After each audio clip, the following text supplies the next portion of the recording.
नमस्कार। आप सभी का हमारे चैनल जय गुरुदेव उत्तराखंड पर एक बार फिर से बहुत बहुत स्वागत है। आशा करते हैं कि आप सभी स्वस्थ होंगे। तो आइए लेकर चलते हैं आपको आज के अद्भुत क्रमांक की ओर। आज का ये क्रमांक आप सभी के लिए बड़ा कल्याणकारी होने वाला है। जैसा कि आप सभी ने शीर्षक पढ़ लिया होगा, तो आज आपको श्री हनुमान चालीसा के विषय में कुछ ऐसी गूढ़ जानकारियां प्रदान करेंगे जो कि आपके लिए सहायक तो होगी ही, और यदि आप श्री हनुमान चालीसा का पाठ करते हैं, श्री हनुमान चालीसा का नियमित रूप से अध्ययन करते हैं, तो आपके लिए बहुत बहुत अद्भुत यह क्रमांक होने वाला है। और साथ साथ ही हमारे जो भी नए दर्शक हैं और जो अभी तक हनुमान चालीसा के विषय में बहुत अद्भुत नहीं जानते हैं, उनके लिए भी बहुत ही गूढ़ और बहुत ही अद्भुत जानकारी होने वाली है। तो आइए बिना समय व्यर्थ किए हुए लेकर चलते हैं आपको आज के अद्भुत क्रमांक की ओर। वैसे तो आप सभी ने श्री हनुमान चालीसा के विषय में बहुत सी जानकारियां सुनी होंगी। आप सभी जानते ही हैं कि श्री हनुमान चालीसा प्रभु श्री हनुमान जी को कितनी प्रिय है, प्रभु श्री राम जी को कितनी प्रिय है। और श्री हनुमान चालीसा का पाठ आप सभी ने भी किया होगा अवश्य ही, और अवश्य ही इसका श्रवण भी किया होगा।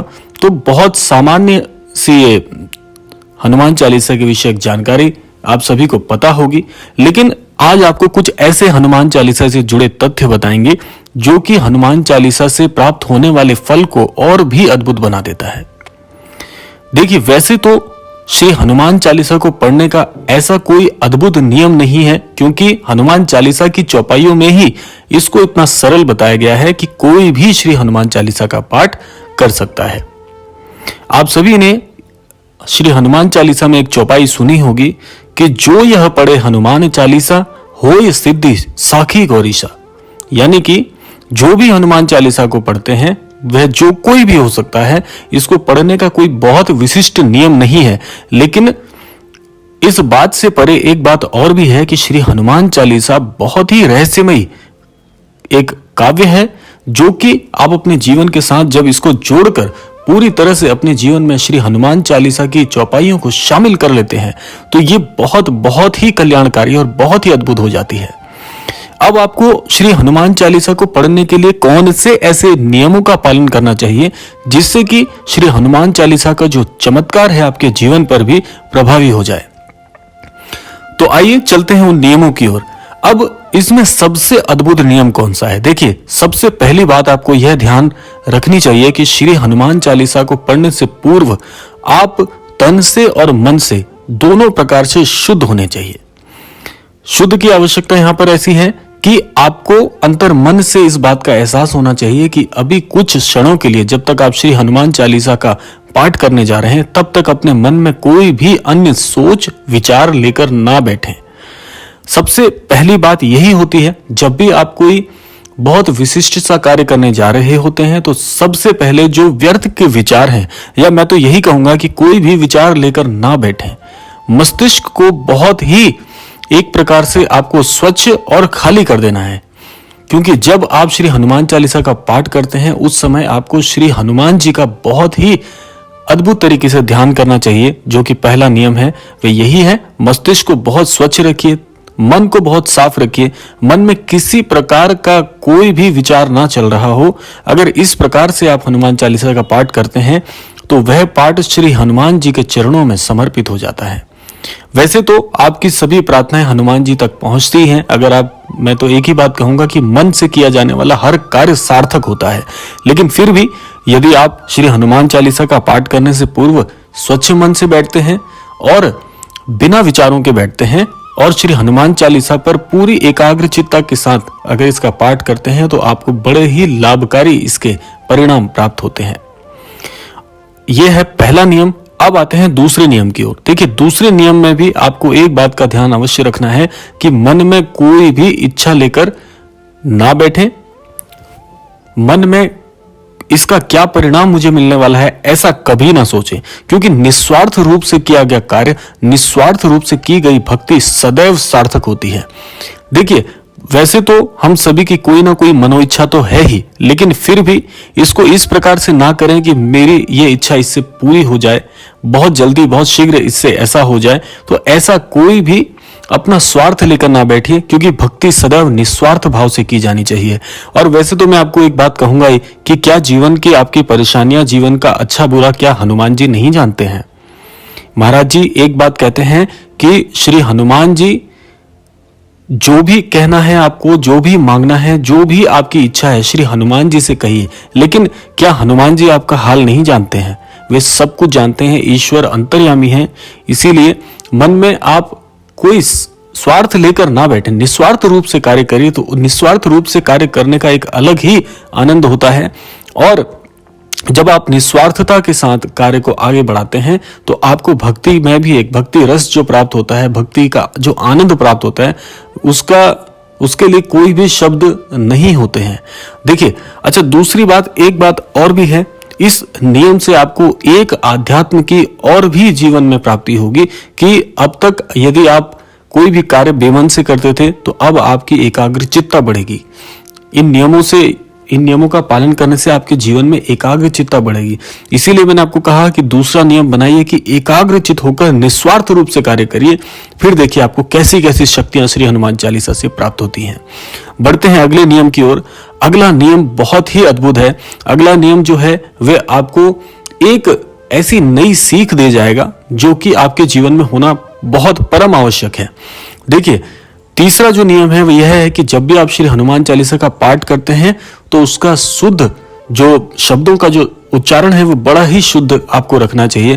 क्योंकि शुद्ध उच्चारण से एक तो आपको जो हनुमान चालीसा के अंतर्गत आने वाली जो चौपाइयां हैं उसका एक बड़ा ही अद्भुत को अर्थ प्राप्त होता है।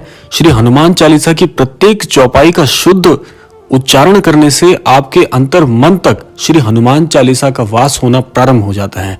क्योंकि ये आपने भी पढ़ा होगा, बचपन में आपको भी सिखाया गया होगा कि सदैव जो उच्चारण है उसको बड़ा ही शुद्ध रखना चाहिए। इसलिए शुद्ध उच्चारण करिए।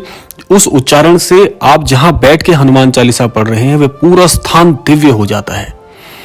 आप पाएंगे कि वह दिव्यता धीरे धीरे जब आप हनुमान चालीसा का नियमित रूप से अध्ययन करना प्रारंभ कर देंगे, उसका पाठ करना प्रारंभ कर देंगे, तो आप जहां भी बैठ के श्री हनुमान चालीसा का पाठ कर रहे होंगे वे स्थान दिव्य बन जाएगा। और वो जो शक्तियां हैं, वो दिव्य शक्तियां आपके इर्द गिर्द आपको अनुभव होंगी। इतनी अद्भुत है हनुमान चालीसा। जब आप श्री हनुमान चालीसा का पाठ शुद्धता के साथ करते हैं, शुद्ध उच्चारण के साथ करते हैं, तो आपके द्वारा स्वयं जो आप वाक्य बोलते हैं, जो आप स्वयं जो चौपाइयां आप पढ़ रहे होंगे वे आपके अंतर मन में समाहित होना प्रारंभ हो जाएगी। इतना अद्भुत इसका प्रभाव होता है। ये आपको स्वयं तभी अनुभव होगा, जो मैं आपको बता रहा हूं ये मैं अपने व्यक्तिगत अनुभव से बता रहा हूं कि जब जब श्री हनुमान चालीसा का पाठ मैं स्वयं करता हूं तो ये दिव्यता मुझे स्वयं अनुभव होती है। इसीलिए मैं आपको कह रहा हूं कि सदैव इन नियमों के साथ यदि आप श्री हनुमान चालीसा का पाठ करेंगे तो आप पाएंगे कि बहुत ही अद्भुत आपको अनुभव जीवन में होने वाले हैं। और इसके अलावा जब इन नियमों के साथ आप आगे बढ़ते हैं जीवन में, तो एक बात आपके जीवन में प्रभावी होना प्रारंभ हो जाएगी। जो सबसे बड़ा चमत्कार है वह क्या है कि जीवन में आध्यात्म के अंतर्गत आने वाली प्रत्येक स्थितियां आप अपने जीवन में अनुभव करेंगे। जैसे कि जीवन में कभी भी यदि आपको, वैसे तो देखिए इस भौतिक संसार में जहां हमने जिस धरा पे जन्म लिया है, कोई ना कोई कार्य क्षेत्र से हम सभी जुड़े हुए हैं। तो जीवन में कहीं ना कहीं किसी न किसी मोड़ पर चाहे अनचाहे ही आपको झूठ का सहारा लेना पड़ता है। लेकिन जब आप श्री हनुमान चालीसा का पाठ करेंगे तो आप झूठ बोलने से पहले 100 बार सोचेंगे। आपका अंतर्मन आपको कभी गवाही नहीं देगा, क्योंकि आध्यात्म सदैव अच्छी बातें सिखाता है। सनातन धर्म के अंतर्गत आने वाली जितनी भी हमारी प्रभावी जानकारियां हैं वे हमारे जीवन से जुड़ना प्रारंभ हो जाती हैं। इसीलिए जो सनातन धर्म है उसकी शक्ति जो है वो बड़ी अद्भुत है। जो हमारे धर्म शास्त्रों में हमें सिखाया जाता है वह बड़ा ही अद्भुत है। वह यूं ही नहीं लिखा गया। हमारे ऋषि मुनियों ने जितने तपस्वी हैं उन्होंने अपने अनुभव से जितनी भी बातें लिखी हैं वह बहुत बहुत प्रभावी हैं। इसलिए सनातन धर्म जो है उसका पूरे विश्व में जय घोष किया जाता है। इसीलिए सनातन धर्म को सबसे प्रभावी धर्म बताया जाता है। तो इसीलिए इसके अंतर्गत आने वाली जितनी भी अच्छी बातें हैं वे आपके जीवन में स्वयं गढ़ना शुरू हो जाती हैं। इसीलिए जब आप श्री हनुमान चालीसा का पाठ इतने अंतर मन से, इतनी अद्भुतता से करते हैं तो आपके जीवन में उसका प्रभाव तो पड़ेगा ही पड़ेगा, क्योंकि जब सकारात्मक ऊर्जा का प्रवेश होता है तो सकारात्मक ऊर्जा कभी भी आपको गलत काम करना नहीं सिखाएगी। यही सबसे बड़ी सीख है, सबसे बड़ा चमत्कार यही है कि आप चाहे कितने भी कुटिल क्यों ना हो मन से या किसी भी भाव से, आपकी कुटिलता स्वयं ही नष्ट होना प्रारंभ हो जाती है। इसीलिए महाराज जी ने भी इतनी गूढ़ बात कही है कि हम कभी भी जो है स्वयं कुछ नहीं करते, जो भी कहना है वो हनुमान जी से कहिए, क्योंकि हनुमान जी स्वयं श्री राम जी के भक्त हैं, तो वो अपनी अच्छाइयां अपने भक्तों में भी समाहित करना जानते हैं। तो इसीलिए आप कभी भी कोई गलत काम जीवन में जब भी कर रहे होंगे तो आपका स्वयं अंतर मन आपको कभी गवाही नहीं देगा और कई गलत काम आपसे होते हुए बच जाएंगे। यही सबसे बड़ा चमत्कार है। और जीवन में हर कोई चाहता है कि एक अच्छा इंसान बना जाए। सबसे पहले आप चाहे कितने ही सफल क्यों ना हो जाएं, लेकिन सबसे बड़ी बात यह है कि आप अच्छे इंसान हैं कि नहीं, इसकी जो गणना है वह स्वयं आपका अंतर्मन करता है। क्योंकि कल के क्रमांक में भी मैंने आपको यही बताया था कि हर व्यक्ति के अंतर्मन में ईश्वर का वास होता है। तो ईश्वर जब आपके अंदर वास करते हैं तो आपको गलत करते हुए कभी नहीं देख सकते। जब भी आप आध्यात्म की ओर अपने आप को लेकर जाएंगे, बढ़ाएंगे कदम, तो आध्यात्म सदैव आपको एक अच्छा इंसान बनाएगा। यही सबसे बड़ी खूबी है हमारे धर्मशास्त्रों की, श्री हनुमान चालीसा की। तो यह था आज का विशेषांक जो मैंने आपको श्री हनुमान चालीसा पर आधारित बताया। और भी इसके अंतर्गत और भी कई सारे नियम हैं, वे हम धीरे धीरे अन्य क्रमांकों में लेकर आएंगे। आज के लिए इतना ही। अब समय आता है प्रार्थना का। आज के इस क्रमांक से मैं हमारे सभी अनन्य दर्शकों के लिए प्रार्थना करना चाहूंगा कि श्री हनुमान जी और श्री महाराज जी हम सभी पर यूं ही अपनी कृपा बनाए रखें और सभी को बहुत अच्छा इंसान बनाएं। इसी कामना के साथ विदा लेते हैं। मिलते हैं अगले क्रमांक में। तब तक के लिए जय श्री राम, जय गुरुदेव, जय उत्तराखंड।